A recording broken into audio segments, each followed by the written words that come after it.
Que a graça de Jesus esteja sobre todos os nossos irmãos e irmãs nesta manhã desse dia de sábado. Nós cantamos agora, dá-me a Bíblia, dela eu preciso, e certamente a Bíblia é o alimento que todos nós necessitamos diariamente, assim como necessitamos do alimento normal. Mas nesta manhã nós gostaríamos de repartir com os irmãos algumas coisas que Jesus falou, e se tivéssemos que dar um título a esse sermão, certamente seria: ai sobre os pastores, ai sobre os líderes, ai sobre nós. Quando nós estudamos a palavra de Deus, nós precisamos aprender a dar valor a tudo que ela nos ensina. E a Bíblia tem consolo, tem repreensões, tem palavras de ânimo, ela tem de tudo. E nós temos que estar dispostos a receber tudo. Quando nós estudamos a Bíblia, nós aprendemos aquilo que Deus quer que aprendamos, desde que de fato nós abramos os nossos ouvidos às lições que estão ali. E eu queria que os irmãos abrissem a sua Bíblia no capítulo 23 do livro de Mateus. Vamos ler primeiramente o versículo 36 até o 38. 23, 36 até o 38. Embora este sermão tenha sido dado por Jesus para os fariseus, na verdade, aos fariseus, aos sacerdotes e aos doutores da lei, ele se aplica magistralmente para os dias de hoje, para cada um de nós que somos os expositores da palavra de Deus, porque se nós não formos os doutores da lei neste mundo, quem será? Se nós não formos pessoas que conhecem a lei, que podemos ensinar aos outros, quem o seriam? Mas, obviamente, cada um de nós então pode receber esta palavra de Deus como, na verdade, embora como repreensões, como ânimos, acima de tudo, para que nós aprendamos uma lição nessa manhã. Eu realmente não acredito que cada um aqui esteja inserido nisto, mas a lição vem para nós, assim como Cristo, falando à multidão, falou sobre os pastores. A lição principal é: não confieis vossa alma aos pastores, não confieis vossa alma aos sacerdotes, não confieis vossa alma aos ministros. Conheçam a Bíblia por vocês, estudem por vocês, porque quando o ministro, o pastor da sua igreja, seja ela onde for, lembre-se que ao falarmos aqui estamos atingindo pessoas de todas as igrejas, através dos vídeos, através de todo o material, e para cada um de nós, acima de tudo, não importa, não confia, a tua alma é preciosa demais para você confiá-la a um ser humano, seja ele líder, seja ele quem for. Não confia a Rogério, não confia a Bruno, não confia a Albari, não confia a Lúcio, não confia a ninguém. A tua alma tem que estar ancorada na palavra de Deus, e é isso que realmente tem valor. Versículo 36 então do capítulo 23 de Mateus diz: e por isso a aplicação para os dias de hoje: em verdade vos digo que todas estas coisas hão de vir sobre esta geração. Que geração é essa? A mesma geração que Jesus depois vai falar sobre o capítulo 24 de Mateus. Aquela geração que estaria viva ou que estaria vivendo nos tempos do fim. Esta geração é, sem a menor sombra de dúvida, a nossa. Esta é a nossa geração. E não precisamos nem ter dúvida. Mas como podemos aplicar? É só ler. É só ler o que está acontecendo, que antecede o capítulo profético de Mateus, capítulo 24, e nós vamos ver como de fato é assim. Em verdade vos digo que todas essas coisas hão de vir sobre esta geração. Jerusalém, Jerusalém, igreja. Aqui está falando para a igreja como instituições, Jerusalém, Jerusalém, que matas os profetas e apedrejas os que te são enviados. Aqui é para a igreja adventista, é para a congregação, é para a assembleia, é para todas as igrejas hoje instituídas que carregam o nome de Cristo, que se dizem a pátria celestial de Cristo, para todas as pessoas, como igrejas também, que em algum momento entendem que estão apenas ensinando a palavra de Deus, quando estão na verdade matando os profetas, apedrejando os que te são enviados. Quantas vezes quis eu ajuntar os teus filhos, como a galinha junta os seus pintos debaixo das asas, e tu não quiseste? Eis que a vossa casa vos ficará deserta. Então, quando Jesus diz isso, ele está dizendo para essa nossa geração. Essa nossa geração iria presenciar tudo aquilo que ele vai falar um pouquinho antes, quando inicia o capítulo 23 do livro de Mateus. Vamos ler então agora, a partir do início do capítulo, Mateus 26, versículo 1 em diante. 23, a partir do versículo 1 em diante. Mateus 23. Então falou Jesus a quem? A multidão e aos seus discípulos. Então aqui não fica ninguém fora. Jesus está falando a todos, todos os que conseguem em algum momento cantar o hino que cantamos. Dá-me a Bíblia, dela eu preciso. Então, para aqueles que acreditam na Bíblia, para aqueles que acreditam em Cristo, esta é uma mensagem a todos, multidão e aos seus discípulos, dizendo: na cadeira de Moisés, e como estamos falando desta geração, nem vamos aplicar para o passado. Não vamos nem falar sobre os fariseus, a não ser algum comentário muito breve do que se fazia lá, para ver como o paralelismo acontece. Na cadeira de Moisés estão assentados os escribas e fariseus. Observai, pois, e praticai tudo o que vos disserem, mas não procedais em conformidade com as suas obras, porque dizem e não praticam. Eu me lembro que quando eu era católico, eu ouvia muito, que o padre dizia muito isso, né? Façam o que eu digo, mas não façam o que eu faço. Como se isso pudesse, em alguma maneira, né, colaborar com o Evangelho de Cristo. Na verdade, na cadeira de Moisés estão assentados os escribas e os fariseus, os pastores, os líderes, os conhecedores, ou que se dizem conhecedores da Bíblia. Repito, de todas as igrejas, todos os pastores, eles se sentam na cadeira de Moisés. O que é o sentar-se na cadeira de Moisés? Colocando-se como líderes do povo, como pessoas que são chamadas para conduzir o povo através do deserto, este mundo que aí estamos, para uma região de paz, para a verdadeira Canaã celestial. Sentam-se ali. Observem então, diz Cristo, né, e pratiquem o que vos disserem. Claro, como? Se eles me dizem que o domingo é o dia de Deus, eu vou observar isso? Não. Observem.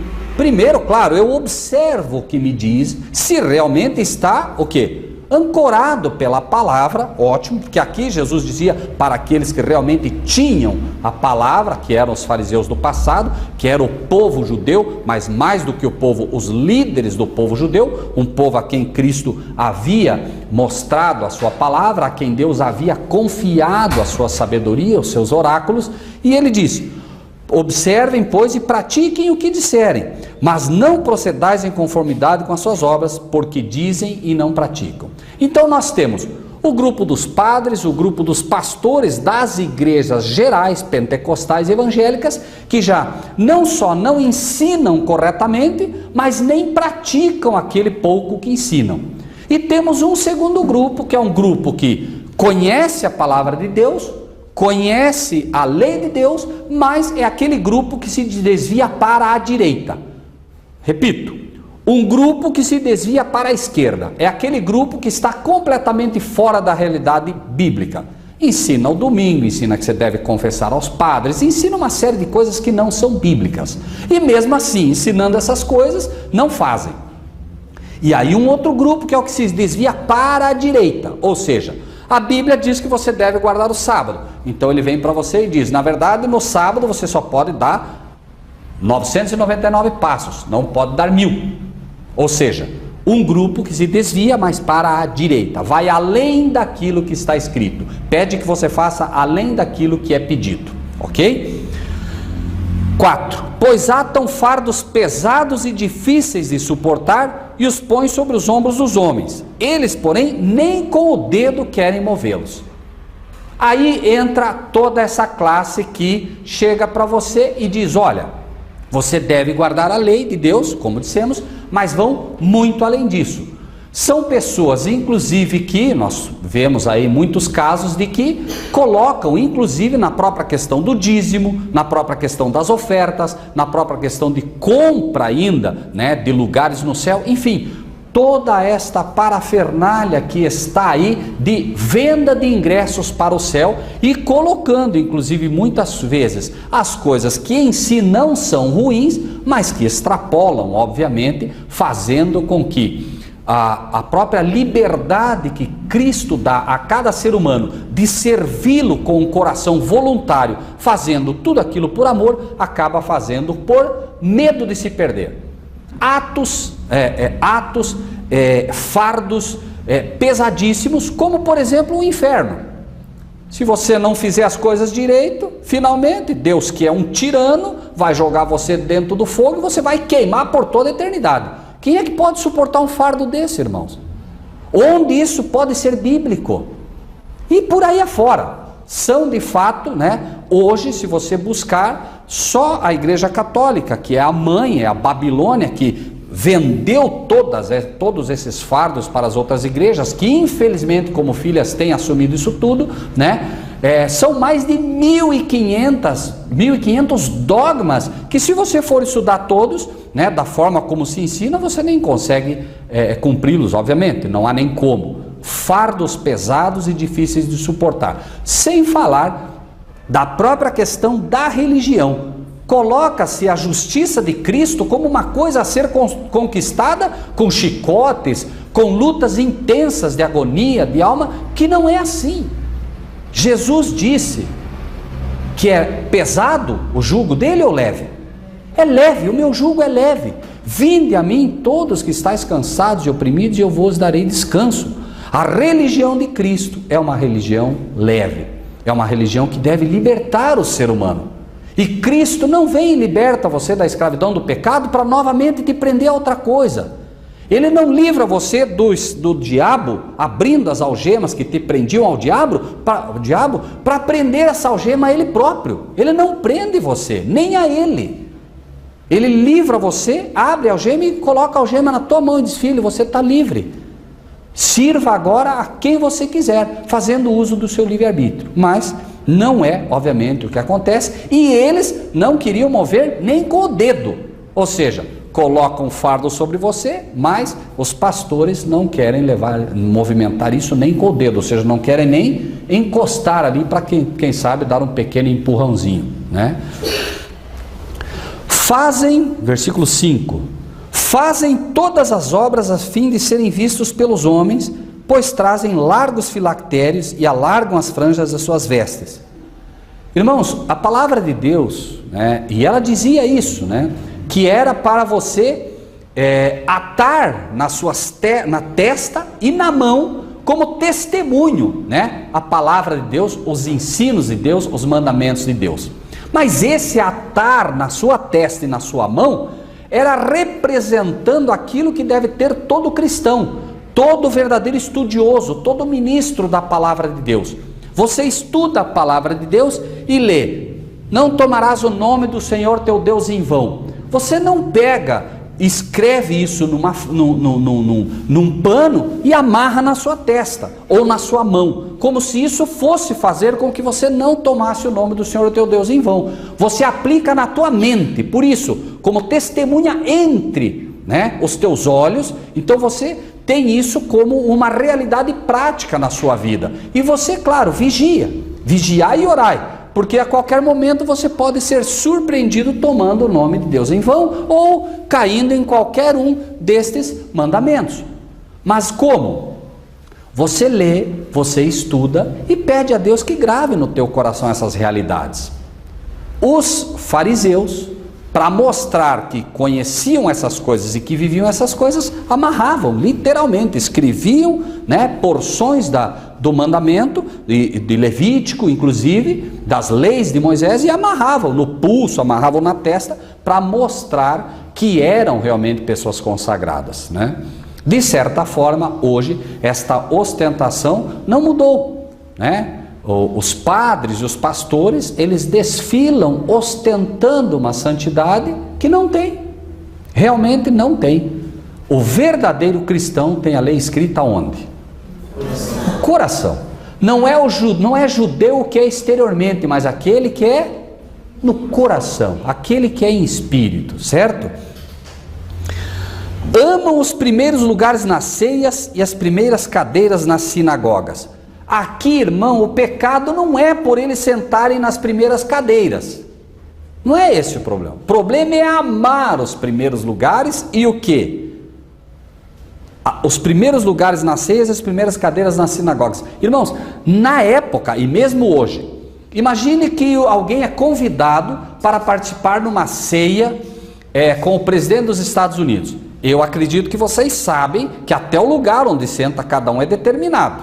Você não vai chegar lá e sentar no primeiro lugar, eu vou sentar do lado do presidente. Não, existem, conforme o ofício de cada um, conforme a dignidade que o mundo dá a cada um, é onde ele senta. Então, bom, você, né, o chefe do gabinete vai sentar aqui, o ministro vai sentar aqui, o ministro da cultura vai sentar aqui, o ministro da fazenda aqui, e assim por diante. Então tem um lugar onde cada um senta. E disputa-se a tapa esses lugares. É disputado. Na época não era diferente. Os pastores, os sacerdotes, os fariseus disputavam os primeiros lugares nas ceias. Por quê? As pessoas iam, imagine agora que a pessoa mais importante do sinédrio estaria sentada no centro. Quem estivesse mais próximo era visto como a pessoa mais importante depois dele. Por isso Jesus disse, olha, quando você for a um jantar, sente lá no fundo. Porque daí, se alguém te chamar e disser, ó, sente mais para frente, você vai ser exaltado.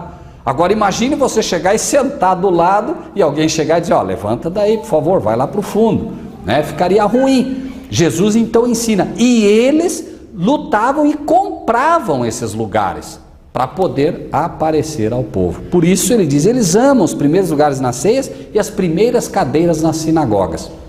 Repito, o problema não é você sentar na frente da igreja, o problema não é você sentar ao lado do mais importante, o problema é você imaginar que isso é o mais importante. Se você gosta de vir à igreja, tem pessoas que gostam de estar no fundo, amém, e tem pessoas que gostam de estar mais na frente, amém. A questão é, por qual motivo você faz isso? Tem aquele irmãozinho que é humilde, e ele vem na igreja, ele senta lá no fundo, às vezes, porque ele diz, eu não sou digno de ir lá na frente. Como aquele publicano que orava, né? Senhor, eu não sou digno, tem misericórdia de mim, né? Então a questão, repito, não é o que você faz, mas qual o motivo pelo qual você faz. E aqui, obviamente, o motivo era simplesmente vaidade e orgulho humano, ostentar uma posição que em realidade não tinha. E isso é um fato, faça isso mesmo, e é só a gente observar. E as saudações nas praças e os serem chamados pelos homens de mestre. E Jesus disse também isso, né? Vós, porém, não querais ser chamado rabi, não queira ser chamado de professor de Bíblia, não queira ser chamado de pastor, porque um só é o vosso mestre, um só é o vosso pastor, a saber, o Cristo, e todos vocês são irmãos. E como isso é difícil de tirar da mente dos irmãos.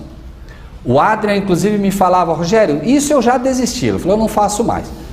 A gente vai numa igreja pentecostal, vai numa igreja evangélica e diz, por favor, eu não sou pastor, nós somos irmãos. E eles, tá bom então, pastor.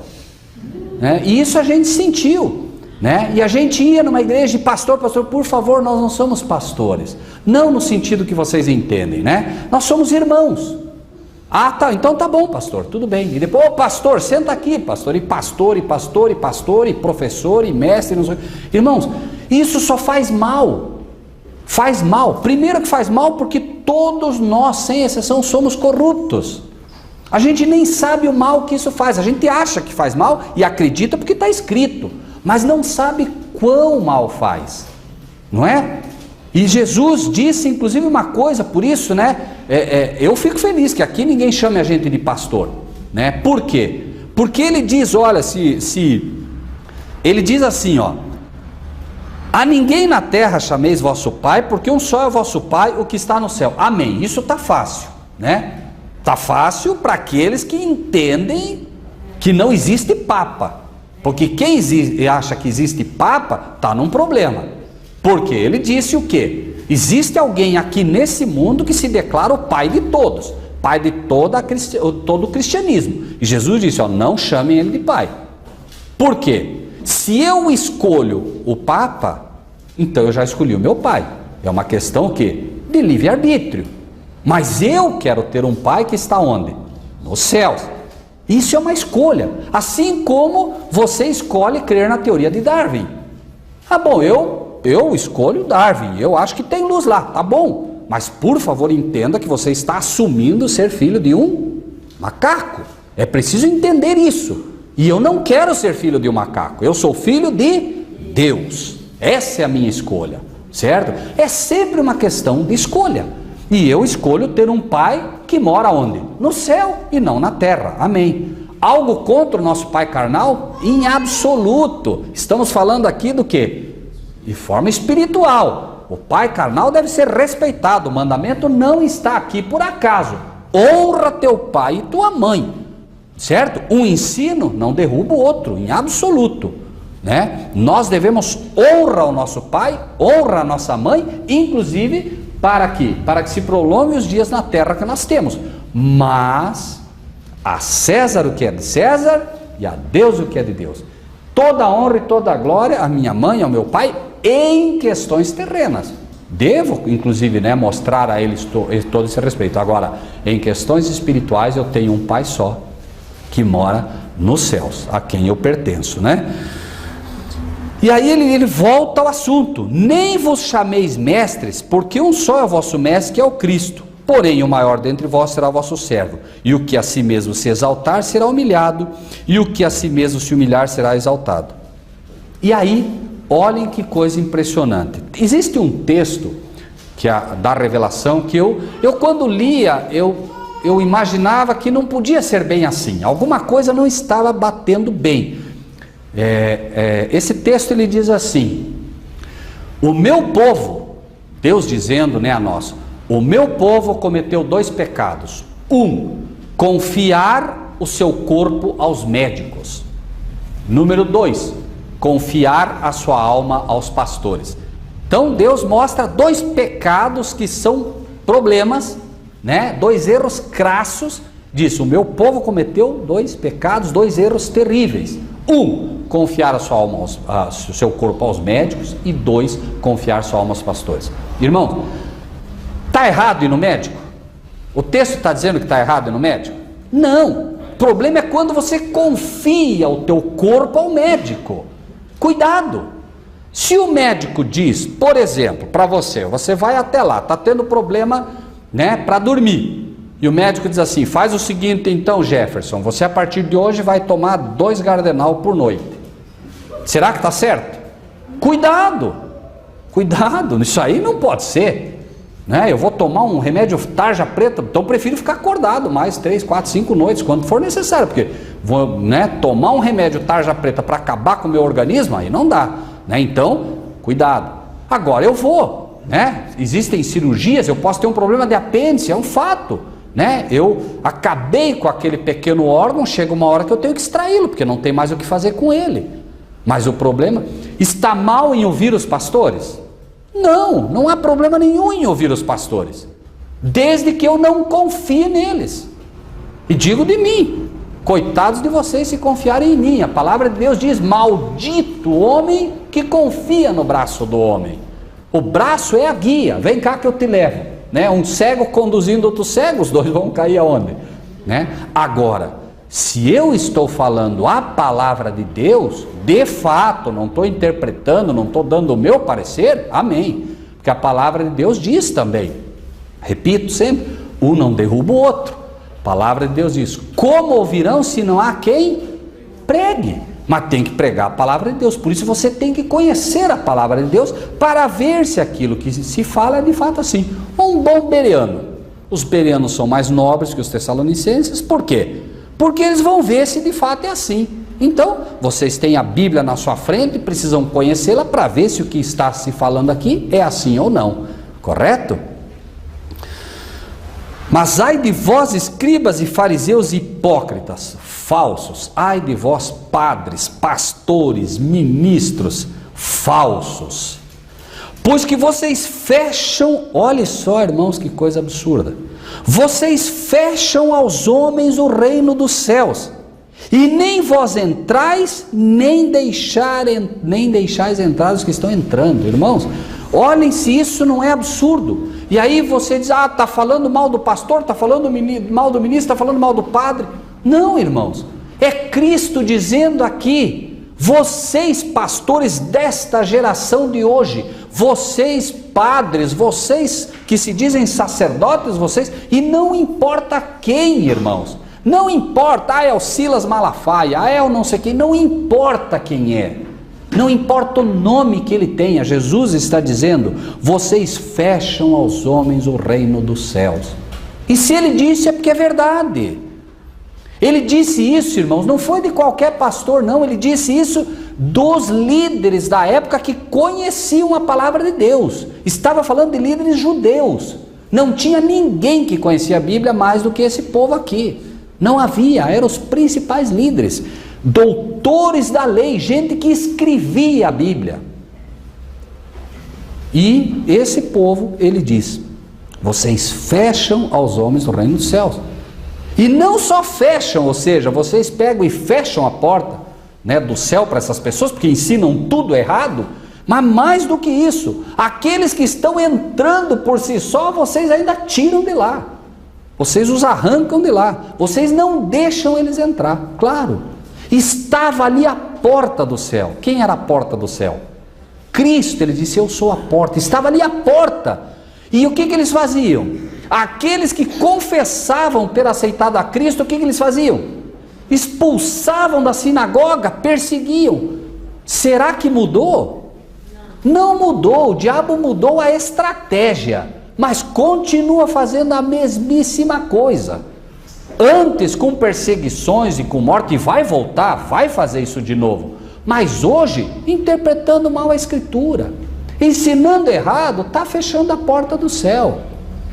No momento que um pastor diz para você, é domingo, está fechando a porta do céu para você, porque não é o que está escrito. No momento que um pastor te diz qualquer coisa que não seja exatamente o que está na palavra de Deus, não importa quanto, mas ele está fechando o reino dos céus para você. E você precisa conhecer para poder naquela hora se levantar com o livre-arbítrio que Deus te dá e dizer, eu não aceito. A minha alma é mais importante do que estar simplesmente ouvindo algo e recebendo como se viesse do céu, quando não vem. E não é de se admirar, diz a palavra de Deus, porque o próprio Satanás se transforma em anjo de luz. Imagine, irmãos, um anjo agora chegando para você e ensinando para você, mas como? Como é que você vai guardar o sábado se você vê que é o domingo? O nosso Salvador não ressuscitou no domingo, como é que você vai guardar o sábado? Imagine um anjo falando isso para você. Você acabou de orar pedindo luz para Deus e aparece um anjo para você e diz, eu fui enviado do céu para você. E você olha aquele anjo maravilhoso e como é que você vai reconhecer se ele é do céu ou do inferno? Como é que você vai saber se ele é um anjo caído ou um anjo de Deus? Pela palavra. Você não tem outra arma. Será que o anjo apareceu com um tridente para Cristo? Eu sou o diabo e vim te tentar. Ou veio como um anjo de luz? Como é que ele veio para Cristo? Como um anjo de luz. E como foi que Cristo conseguiu enfrentá-lo? Pela palavra. E não foi apenas pela palavra. Foi pelo conhecimento profundo da palavra, porque quando ele usou a palavra, esse anjo, entre aspas, de luz, também usou a palavra e conhece a palavra. Ai de vós, escribas e fariseus hipócritas, pois que devorais as casas das viúvas sob pretexto de prolongadas orações, por isso sofrereis mais rigoroso juízo. Isso é um fato. Não, venha para a igreja, mostre que você tem fé em Deus. Dê a tua casa e Deus vai te dar uma casa melhor. Onde é que está isso na Bíblia? Dá a tua moto e Deus vai te dar um carro. Tome posse dessa bênção. O carro do irmão encostado lá fora e você vai tomar posse da bênção. Isso é roubo. A palavra de Deus diz o quê? Não cobiçarás a casa do teu próximo, não cobiçarás a mulher do teu próximo, nem coisa alguma do teu próximo. Isso que o diabo coloca através dos pastores de tomar posse da bênção, se chama roubo pela palavra de Deus e se chama cobiça. E o apóstolo Paulo diz: eu não conheceria a cobiça se a lei não me dissesse. Você tem um carro? Agradeça a Deus por isso. Quer um carro melhor? Peça a Ele. Se for para o teu bem, Ele vai te dar. Se não for, não vai te dar. Mas não tome posse dessa bênção, porque não é assim que funciona. Irmãos, quantas viúvas já não perderam, quem sabe, a sua casa por acreditar nesses falsos pastores? E não é novo. Eles iam até as viúvas, porque sabe, a viúva tem proteção? Não tem. E não é por mal, aqui as mulheres, por favor, não se ofendam. Deus colocou o homem como cabeça, porque Ele sabe que o homem nessas coisas, ele é mais duro mesmo. Ele é mais firme. Não é que ele é melhor, não. A mulher tem coisas que ela é superior ao homem. Por exemplo, o homem pode viver a vida que ele quiser 1000 anos, ele nunca vai poder gerar um filho, como a mulher gera. E nisso a mulher é superior. Por quê? Porque Deus deu a ela isso. A mulher tem certamente o seu papel, e ele é fantástico. Mas o homem também tem o seu. E a viúva, pobrezinha, ela não tinha o amparo de um marido, então o lobo ia lá. E os pastores fazem isso mesmo. Vão lá, não, a senhora, né, já está no fim da sua vida, a senhora vai ter um tesouro no céu, vai ter uma casa mais bonita, dá a sua casa para a igreja.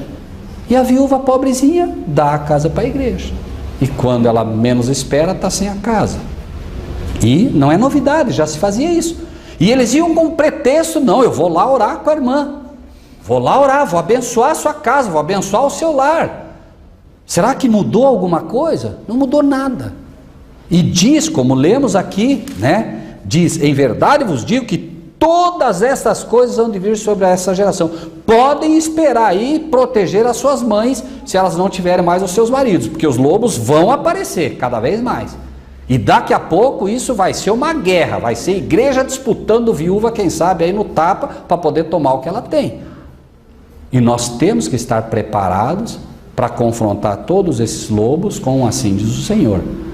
E nós sabemos que é assim. Recentemente um sujeito nos visitou, nós estávamos querendo comprar um carro, e ele disse assim para nós, ele disse: deixa eu contar uma história bem rapidinha para vocês. Eu fui lá, porque ele era dono de garagem, ele falou: eu fui lá me ligaram, um pastor me ligou para ir lá ver uns carros que eu queria comprar e tal, e chegou lá para ver o carro e tal. Ele falou: escuta, onde é que eu posso ver os carros? Ele disse: olha, o menino vai te acompanhar lá, você vê lá, vê o que você quer, vê o que te interessa e tal.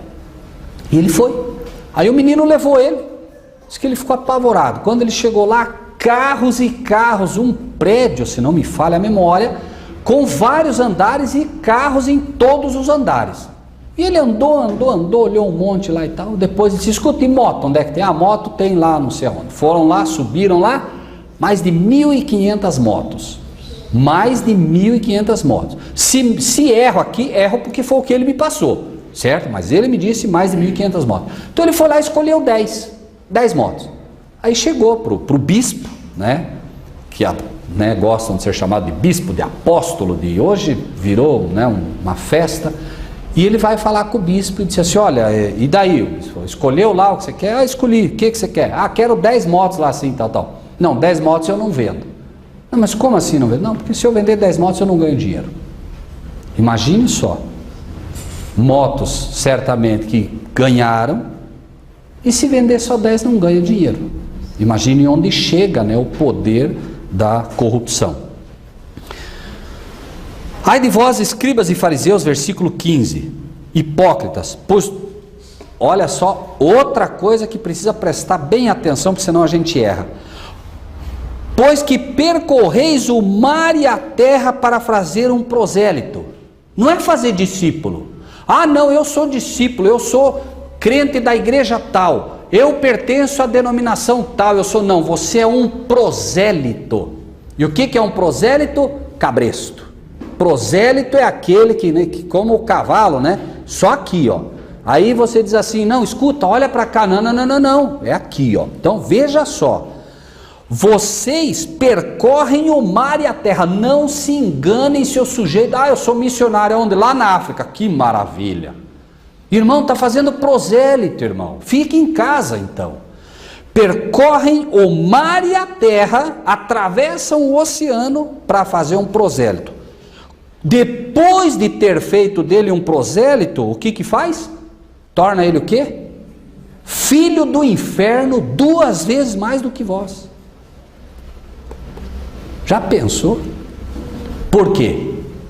Porque vai, em vez de fazer, Jesus disse, ide e fazei prosélitos. Não, o que ele disse? Ide e fazei discípulos. Um discípulo é aquele que imita, é aquele que aprende com a palavra de Deus. Nosso trabalho não é fazer prosélito, não é fazer fiéis. Vocês sabiam que a Igreja Católica não tem membros?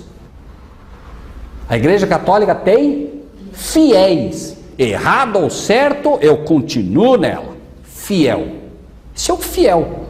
Mas Cristo não quer fiéis no sentido de que sejam fiéis à igreja. Você tem que ser fiel à palavra. Se a igreja está errada, pula fora, não perca tempo. Seja fiel a Deus. E ele diz claramente, vocês andam, eu não discuto, vocês atravessam o mar, mas vocês querem prosélito. Você já viu quando os testemunhos de Jeová vêm dar estudo para você, por exemplo, e você começa a questionar o que eles ensinam? Quanto tempo eles ficam ali? Eu me lembro que uma vez eu e a Iris, acho que estávamos indo para um local e tinha uns testemunhos de Jeová indo. E a gente ofereceu carona para eles, mas não por mal, oferecemos porque realmente eles estavam a pé, uns garotos, e subiram. E começaram a falar da Bíblia para a gente. Quando começaram a falar da Bíblia, a gente começou a falar também. Mas na próxima esquina, não, desce que nós vamos a pé e nós temos aqui, não sei aonde. Quer dizer, eles querem prosélitos. Se vê que não vai conseguir fazer um prosélito, eles pulam fora. Entre numa igreja, questione. Você hoje, por exemplo, por um acaso, você aprendeu com a palavra de Deus, aprendeu, por exemplo, que é o sábado, apenas como exemplo, tenha a honra de, em nome de Jesus, lá dentro da igreja, levantar o dedo e dizer, pastor, peraí, mas a Bíblia fala que é sábado, vamos ver quanto tempo você permanece lá dentro, vamos ver quanto tempo vão te deixar ficar lá. Não vão muito tempo. Por quê? Porque eles querem prosélitos. E no momento que você mostra que não é um prosélito, que você é um discípulo de Cristo e que você aceita os ensinamentos de Cristo, não tem mais lugar para você ali. Cristo faz discípulos, as igrejas fazem prosélitos. Nunca esqueçam disso. E o pior, 2 vezes mais filhos do inferno do que eles próprios. Por que isso? Porque é difícil voltar. O Joel vem da igreja congregação, É fácil falar do sábado para eles, Joel? É difícil, irmãos. Nós não estamos aqui condenando, não estamos dizendo que eles vão para o inferno. Mas é um fato, filhos do inferno, porque o inferno é o erro, é a mentira, é o engano. Eles acreditam em coisas erradas. Ninguém discute o coração de nenhum deles. Por favor, seja da congregação, seja de onde for. A questão é Cristo olhando nos olhos de cada um de nós e dizer, por favor, deixem de ser prosélitos, sejam discípulos. Pastor ensinou errado? Esqueça o pastor. Siga a palavra de Deus. Ai de vós, condutores cegos, pois que dizeis, qualquer que jurar pelo templo, isso nada é, mas o que jurar pelo ouro do templo, esse é devedor. Claro, se você jurar alguma coisa pela igreja, não tem problema, mas se você julgar pelo dinheiro, se você prometeu dinheiro e não der, você está morto. Claro, porque o que eles querem? Dinheiro. O templo nada é, mas o dinheiro, esse você tem que dar. Aí vem o sermão, Não, se você prometeu, meu irmão, se você não der, vai cair um raio, vai rachar tua casa no meio, vai acontecer qualquer coisa.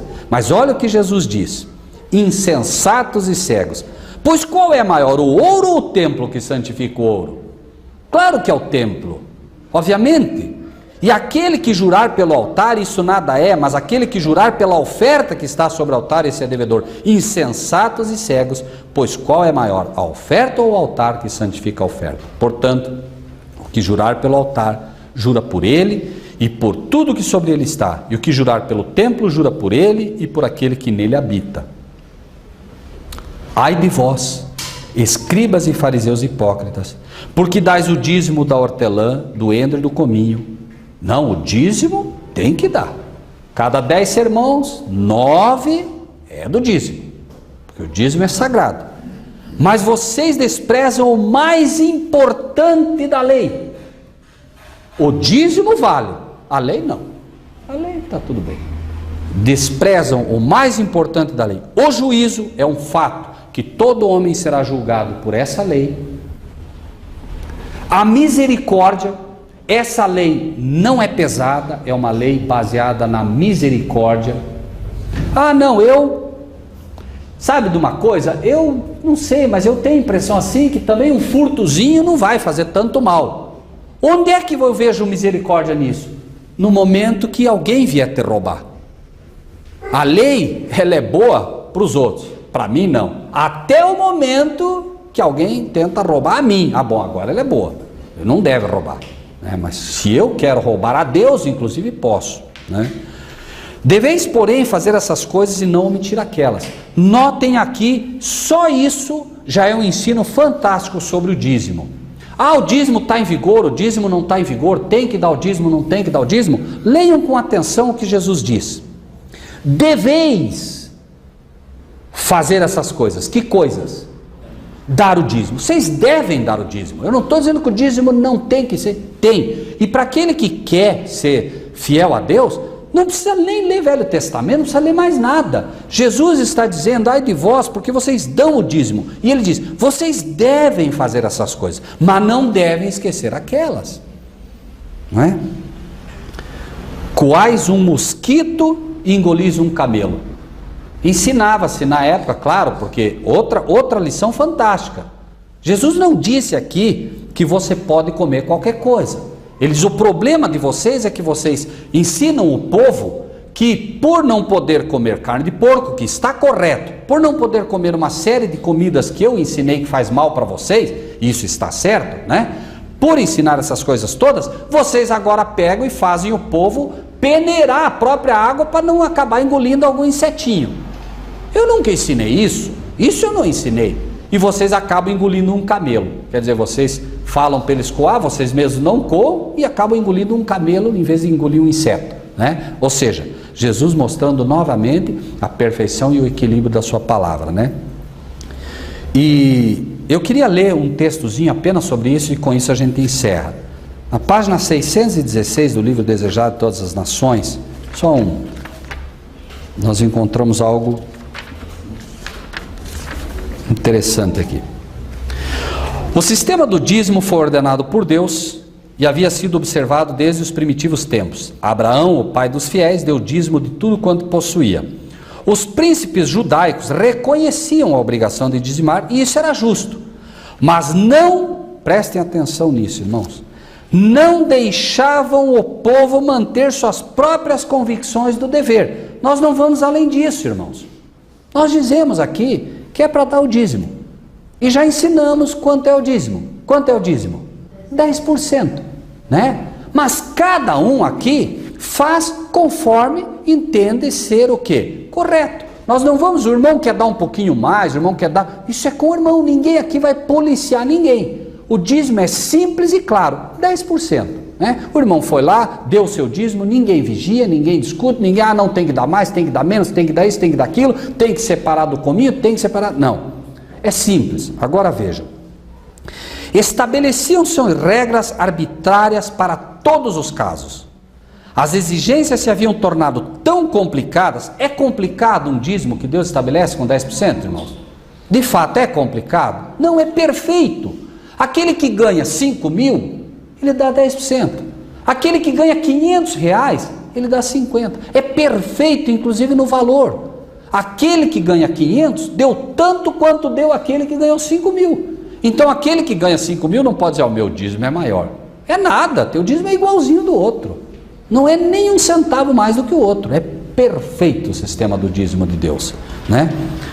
Ninguém sabia quando havia satisfeito suas obrigações. Segundo fora dado por Deus, o sistema era justo e razoável, mas os sacerdotes e rabis o tinham transformado em uma carga enfadonha. Nunca se sabia. Hoje não. Você sabe se devolveu a Deus aquilo que lhe pertence. Separou os 10%? Não se preocupa. É isso. Agora, claro, quer dar oferta, quer dar mais? Amém. Isso é só bênção para você. Mas a questão é, você tem o direito de saber quando de fato você deu a Deus aquilo que lhe pertence. E o sistema é simples. E com isso encerramos. Ai de vós, escribas e fariseus hipócritas, pois que limpais o exterior do copo e do prato, mas o interior está cheio de rapina e de iniquidade. Limpa primeiro o interior do copo e do prato, para que também o exterior fique limpo. E aqui, irmãos, eu chamo os irmãos a uma questão muito simples. Estava ali Cristo, estava ensinando a multidão, e ele diz: limpa o interior do copo. Quem é o copo? Quem é o vaso? Nós. Como é que se limpa esse interior? A partir de hoje eu vou limpar o interior. Como é que se limpa o interior do copo? Como? Amém. Diariamente, não tem outro jeito. Com que é que se limpa o copo? Com água, não é? A água é a palavra de Deus, a água é Cristo Jesus. O que Jesus estava querendo colocar ali para eles? Aceitem o sacrifício que será feito na cruz do Calvário. Aceitem a Cristo Jesus como vosso Salvador, de fato, não por palavras. Aceitem. Ao aceitar a Cristo e contemplar, por isso cantamos: dá-me a Bíblia, dela eu preciso. Ao aceitar a Cristo como Salvador e nos alimentarmos da água da vida diariamente, esse copo vai ser limpo. E uma vez limpo o interior, o exterior vai simplesmente o quê? Manifestar aquilo que está ali dentro, Esse papel, irmãos, é um papel que nós temos diante de Deus, uma vez que nós reconhecemos que fomos justificados e que diariamente, Cristo tem lavado cada um de nós, não só na água da vida, mas também pelo próprio sangue do Cordeiro. Por isso, irmãos, quando se fala em pastores, quando se fala em fariseus, quando se fala em líderes, quando se fala em padres, não se está falando mal. Assim como Cristo em nenhum momento falou mal de ninguém ali.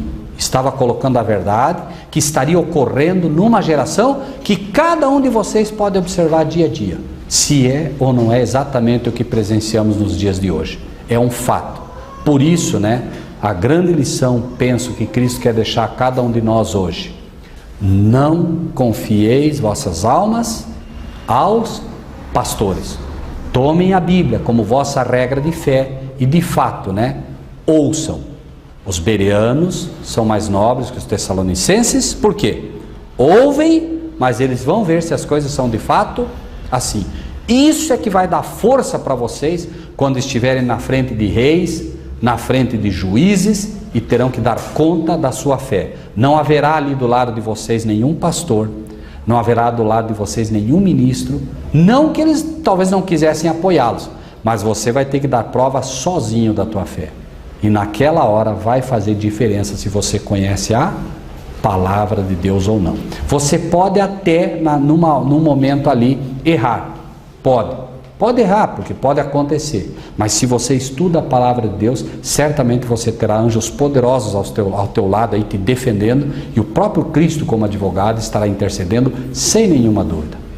Que Deus abençoe grandemente o nosso povo, abençoe grandemente a cada um de vocês, aqueles que nos visitam nesta manhã, para que possam entender e fazer da Bíblia, se não fizeram até hoje, mas a partir de hoje, o seu livro de cabeceira, o grande livro que vai fazer com que vocês certamente encontrem o caminho da salvação. Amém? Amém. Amém. Vamos orar?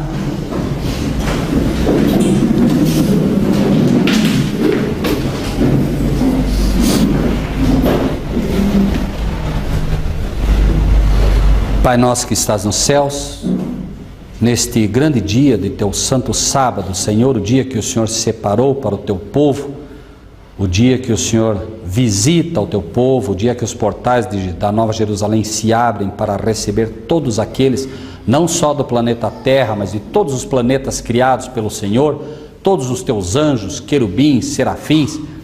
Quando todos eles se inclinam diante do Senhor, nós nos chegamos também a esta santa assembleia, Senhor, para te pedir que o Senhor nos permita, Senhor, ter um coração de tal maneira que aborreça, Senhor, os primeiros lugares nas ceias, os primeiros lugares diante dos senhores do mundo, mas que acima de tudo tenhamos em nosso coração uma certeza, a certeza de que o Senhor Cristo Jesus é o nosso Mestre, de que o Senhor é o nosso Pai que está nos céus, e naquele grande dia, Senhor, que acreditamos que esta geração estará dando testemunho da fé, nós possamos declarar em alto e bom som que há um Deus nos céus a quem servimos e que há de fato um Cordeiro que ainda hoje se apresenta como Cristo Jesus, sendo levantado da terra com os braços abertos, num convite permanente que nos chama: vinde a mim todos os que estáis cansados e oprimidos, e eu lhes darei descanso. Dá-nos, Senhor, o descanso de ter a convicção de que pertencemos ao Senhor por adoção e, acima de tudo, grava a tua lei em nossos corações, para que nós possamos dar testemunho real de um povo santo conforme a tua vontade. Toma-nos em tuas mãos, toma este povo todo em tuas mãos, Senhor. Abençoa todos aqueles que se inclinam diante do Senhor neste dia e dá-nos, Senhor, a alegria da tua salvação. É em nome de Jesus que te pedimos e agradecemos. Amém.